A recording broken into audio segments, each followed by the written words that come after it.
కేంద్ర ప్రభుత్వం పోలవరం విషయంలో అదే మరి ఇండస్ట్రియలైజేషన్ కి 2 నోట్స్ ని క్లియర్ చేశారు. ఇది ఒక నిరాశ నిస్పృహల్లో ఉండే రాష్ట్రానికి ఒక మంచి ఊతం ఇస్తుంది, ఒక నమ్మకాన్ని, ఒక భరోసాని ఇస్తుంది. ఈరోజు మనం చూస్తే పోలవరం ఫేజ్ 1 టోటల్ గా ఈ ప్రాజెక్ట్ నేషనల్ ప్రాజెక్టు. ఆ రోజు తీసుకున్న కొన్ని నిర్ణయాల వల్ల ఇది ఫేజ్ 1 కింద అక్కడ జరిగిన డిస్ట్రక్షన్ గాని దీనివల్ల ఫేజ్ 1 ని క్లియర్ చేశారు. ఫేజ్ 1 కి 30,436.95 కోట్లు కాస్ట్ ఆఫ్ ది ప్రాజెక్ట్. అంత మునుపు ఇది నేషనల్ ప్రాజెక్ట్ గా అనౌన్స్ చేసే నాటికి 4,730 కోట్ల 71 లక్షల్ని ఇన్వెస్ట్ చేశాం. 4,730 కోట్లు ఇన్వెస్ట్ చేశాం. దాన్ని రాష్ట్ర ప్రభుత్వ వాటా కింద అప్పట్లోనే పరిగణించి మిగిలిన డబ్బులంతా కేంద్రం పెట్టేట్టుగా ఒక అవగాహనకు వచ్చాం. బ్యాలెన్స్ అమౌంట్ చూసినప్పుడు 25,706 కోట్లు వస్తుంది. 25,760 కోట్లలో ఇంతవరకు రిలీజ్ చేసింది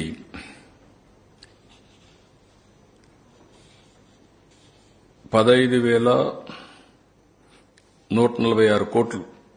ఆ బ్యాలెన్స్ లో మొత్తం రిలీజ్ తీసేసినాక 15,146 కోట్లు ఇవ్వాలి. ల్యాండ్ అక్విజిషన్ కి అండ్ ఆర్ ఇవన్నిటికీ 1,597 కోట్లు ఖర్చు పెట్టాం. ఇవన్నీ పోతే ఈరోజు నెట్ 12,157 కోట్లు ఇవ్వడానికి కేబినెట్ ఇన్ ప్రిన్సిపల్ యాక్సెప్ట్ చేసింది. అయితే ఇక్కడికి వచ్చినప్పుడు 2 సంవత్సరాలకి ఇదేదో 20 ఏళ్లు 30 ఏళ్లు కాకుండా 2 ఇయర్స్కే 24-25కి 6,000 కోట్లు, 25-26కి 6,157 కోట్లు ఇవ్వడానికి కేంద్రం అంగీకరించారు.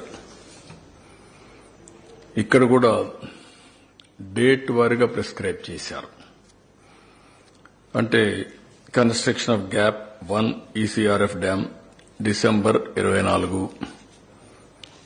Construction of ECRF dam diaphragm wall gap 2 June 2025, completion of spillway and gates May 2025, completion of approach and pilot channels May 2025, completion of connectivities May 2025, completion of ECRF gap 2 and dam March 2026కి.